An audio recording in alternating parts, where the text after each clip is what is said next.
এবং 2 এর নামটা পারেন না তারা আমার কাছ থেকে শিখে নেবে। চলেন প্রথমে আপনাদের আমি 2 এর নামটা শিখাই।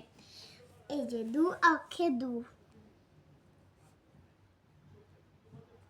2 দুগুণে 4, 3 দুগুণে 6, 4 দুগুণে 8, 5 দুগুণে 10, 6 দুগুণে 12,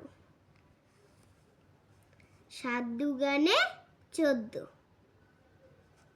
8 দুগুণে 16, 9 দুগুণে 18, 10 দুগুণে 20। এখন আমরা লিখব 3 এর ঘরের নামটা। চলেন আপনাদের আমি তাড়াতাড়ি 3 এর নামটা শিখিয়ে দিই। 3 অক্ষে 3, 3 দুগুণে 6, 3 তিরিকা 9, 3 চারা 12, 3 পাঁচা 15, 3 ছয় 18।